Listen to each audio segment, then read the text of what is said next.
Welcome back, everybody, to Family First. I'm Lex, Huh, Vera? and we are diving deep today into a topic that's so close to home for all of us who, prioritize family above all else.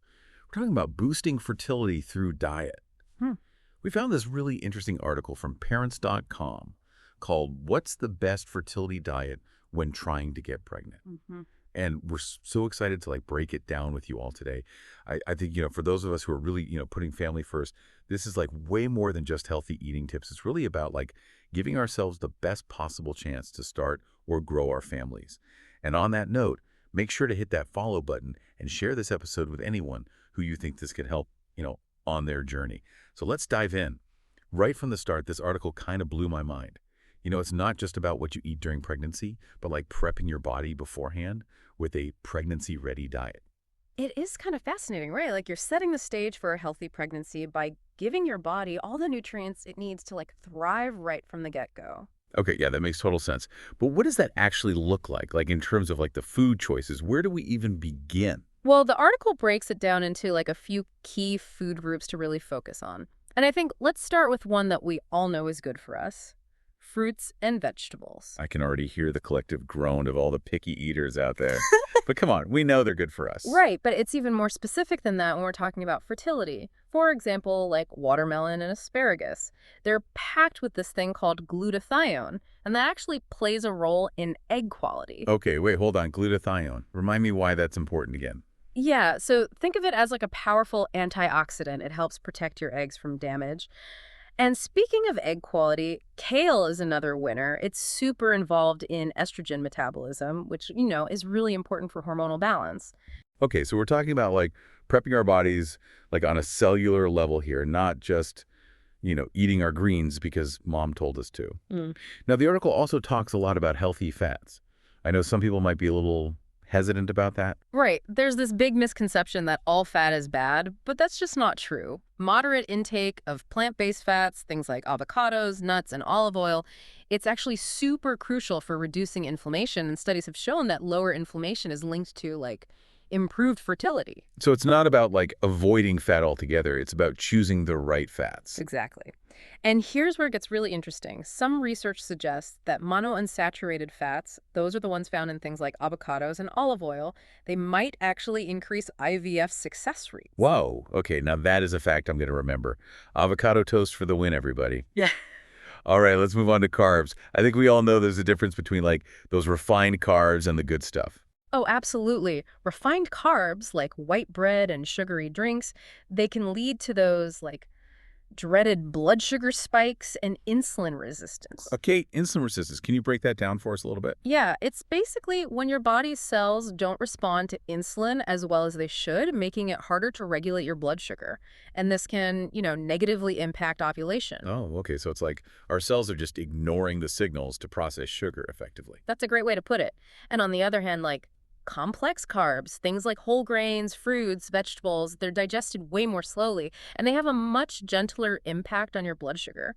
They're also packed with, all sorts of fertility-boosting nutrients like B vitamins and vitamin E. So we're swapping out the white bread for quinoa, the cookies for a piece of fruit. Got it. Yeah. All right, next up, protein. We all know it's important for, just overall health. But how does it specifically impact fertility? Well, lean protein sources like chicken, fish, and eggs are all really good choices. But fish, especially fatty fish like salmon, is like a gold mine when it comes to fertility. Ooh, why is that? What makes it so special? Well, salmon is loaded with DHA and omega-3 fatty acids, and those are essential for fetal brain development, among other things. It's like brain food for your little one, even before conception. Okay, that makes so much sense. Yeah. So salmon's going on the menu at least twice a week then. Sounds like a good plan. And don't forget about plant-based protein sources too, like beans and lentils. They're not only good sources of protein and fiber, but studies have shown that they can actually reduce the risk of ovulation disorders. Wow, I did not know that. Now, this next one really surprised me. The article actually recommends full-fat dairy over low-fat when trying to conceive. I always thought, low-fat was the healthier choice. It seems counterintuitive, I know. But studies have shown that higher intake of low-fat dairy is linked to, more difficulty getting pregnant. Okay, so what's the deal with full-fat dairy then? Is it because of specific vitamins, hormones? Help me understand the why here. Well, the exact mechanisms are still being researched, Yeah. but it seems like the balance of fats in full-fat dairy might play a role. Some researchers think that certain fatty acids in full-fat dairy might actually have a positive impact on hormone production and egg quality. Okay, so full-fat dairy could actually be a fertility friend. That's definitely going to change how I shop for yogurt from now on. It's definitely worth considering. But as always, it's a good idea to talk to your doctor about any dietary changes you're making, especially when it comes to something as important as fertility. Yeah, that's such an important point. Everyone's body is different, and what works for one person might not work for another. So we've talked about, like, the foods to embrace, but what about the things we should be limiting? Are there any, like, dietary villains we need to watch out for? Of course. There are a few things to be mindful of. Let's start with caffeine. Uh-oh. Is my morning coffee going to be a problem? It's not as simple as that. While caffeine doesn't directly cause ovulation problems, it can lead to dehydration, which can impact cervical mucus, Right, and that's important for... helping sperm reach the egg. Oh, right. Okay, so it's not about cutting out caffeine completely, but just about, like, making sure we're staying extra hydrated. Exactly. And speaking of things to be mindful of, alcohol is a definite no-no when trying to conceive. The risks to both sperm and fetal health are just too great. It's best to avoid it altogether. Yeah, I think that's a message we can all get behind. No amount of alcohol is considered safe during pregnancy, so it's wise to, abstain while trying to conceive as well.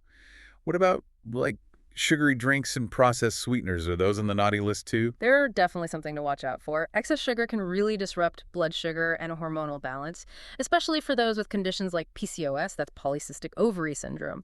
It's a hormonal disorder that can affect fertility. Okay, so less soda and candy bars and more. Fruits, vegetables, whole grains. It's all about choosing those naturally sweet foods over the processed stuff. Makes sense. What about soy? I feel like I've heard, like, conflicting information about soy and its impact on fertility. It's true. There is a lot of back and forth about soy, but the research seems to suggest a potential link between high intake of processed soy and some negative effects on ovarian function. Wait, so even, like, organic tofu could be a problem. Help me understand what's going on there. It's not about avoiding soy altogether. It's more about choosing whole food forms of soy, like edamame and tempeh, over the highly processed stuff. It seems like the processing might change soy in a way that makes it less than ideal for fertility. Got it. So it's all about choosing those whole food forms whenever possible. This is already a lot to digest. I feel like I need, like, a notepad just to keep track of all the good stuff we're supposed to be eating. Right, don't worry, we're going to break it down even further in part 2 of this deep dive. We'll talk about specific tips for incorporating all these fertility boosting foods into your meals and snacks. Okay, stay tuned, everybody. Welcome back, everyone. Now that we've kind of laid the foundation of, what a fertility boosting diet looks like, let's talk about how to actually make these changes stick. Yeah, I'm ready to turn all this amazing information into action.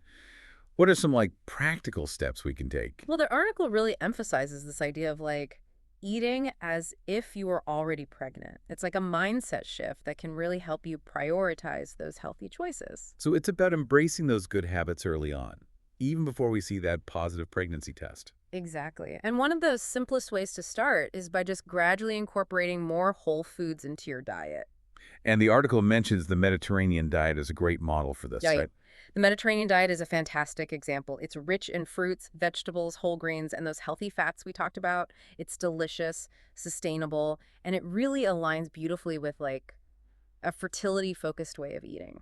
I love that it's not about, like, being perfect or following some, like, rigid set of rules. It's about finding what works for you and your lifestyle. Absolutely. It's about making those gradual, sustainable changes that you can stick with for the long haul. Now, I know some of our listeners might be thinking, like, this all sounds great, but how do I actually put this into practice in my, busy life? That's a great question. And I think one of the biggest keys is to not try to overhaul your entire diet overnight. Start with one meal at a time. So instead of feeling overwhelmed by the big picture, we can focus on, say, breakfast first. Exactly. Maybe swap out that sugary cereal for a bowl of oatmeal with berries and nuts, or try a veggie-packed smoothie with a scoop of protein powder. Ooh, those are such easy swaps. And once you've kind of mastered breakfast, you can move on to lunch and dinner, gradually making those healthy choices throughout the day. And don't underestimate the power of meal planning. It can be like a game changer for busy families. Taking some time each week to, plan out your meals and snacks can save you so much time and stress during the week. Yes. And it makes it so much easier to resist those like tempting takeout menus. When you have a delicious and healthy meal, like prepped and ready to go.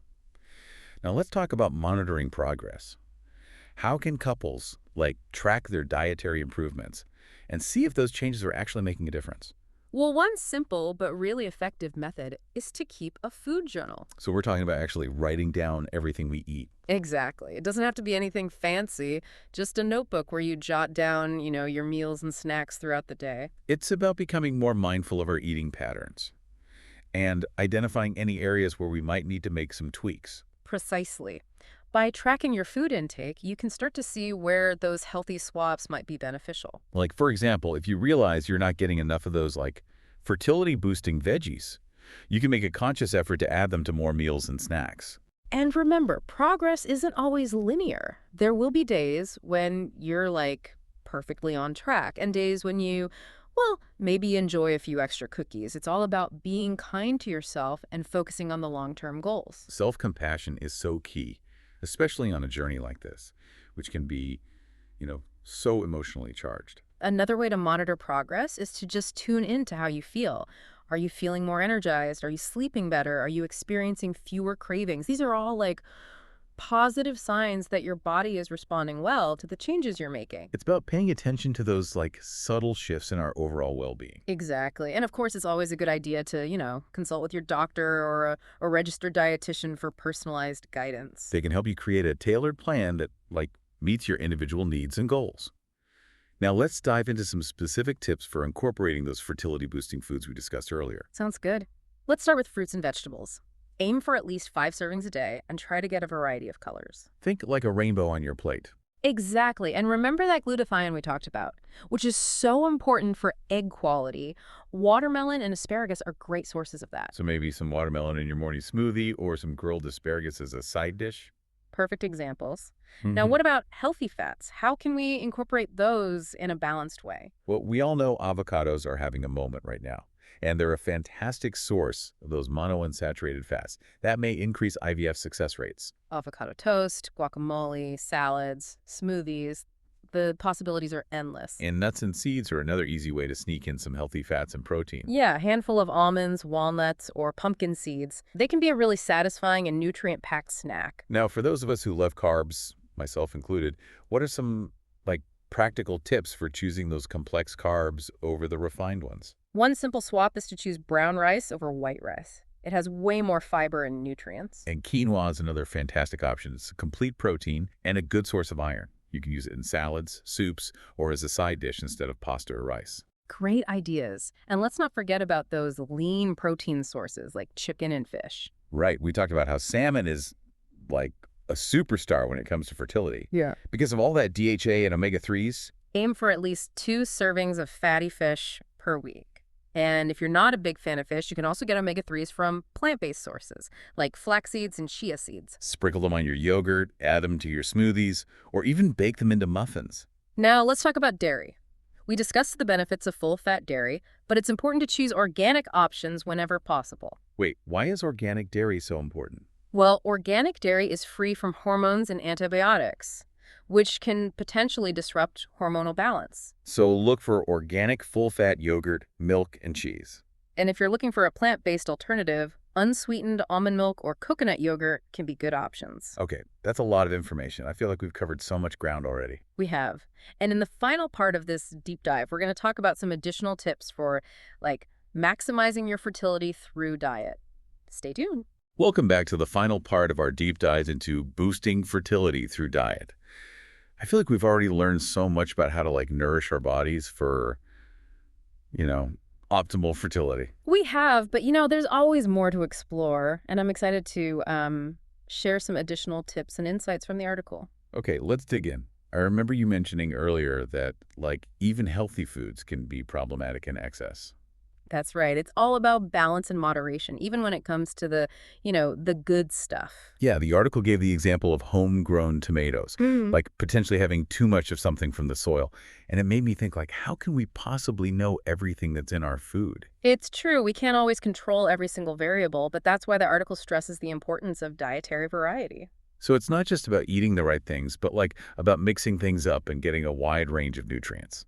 Exactly. By incorporating a diverse array of fruits, vegetables, proteins, and healthy fats, you're less likely to overdo it on any one particular thing. And you're ensuring that you're getting a broader spectrum of those vital It's nutrients. like creating a safety net for our bodies. Yeah, And it makes mealtime more interesting too. absolutely. Think of it as like a culinary adventure. Explore different cuisines, experiment with new recipes, and get creative in the kitchen. And don't forget to get your partner involved in the culinary exploration too. Yes. Making healthy eating a shared experience can be incredibly bonding and motivating. Now, before we wrap up this deep dive, I wanted to touch on something that really resonated with me from the article. The importance of like taking a proactive approach to family planning. That's such a powerful concept. It's about empowering ourselves with knowledge and taking steps to create the best possible environment for conception and a healthy pregnancy. It's not just about hoping for the best, it's about like actively making choices that support our fertility goals. Exactly. And understanding the link between diet and fertility can be a huge part of that proactive approach. So as we conclude this deep dive, let's leave our listeners with a final thought-provoking question. How might this knowledge, empower couples to take a more intentional and informed approach to their family planning journey? I think it really opens up a world of possibilities. It allows couples to view their food choices not just as sustenance, but as a powerful tool to support their dreams of parenthood. It's about taking ownership of your health and your future. And recognizing that even small changes can make a big difference. We hope this deep dive has provided you with, valuable insights and practical tips to boost your fertility through diet. Remember, it's a journey, and we're here to support you every step of the way. So eat well, nourish your body, and embrace the amazing journey of family planning. Thanks for joining us on Family First. We'll see you next time for another deep dive into a topic that matters to your family.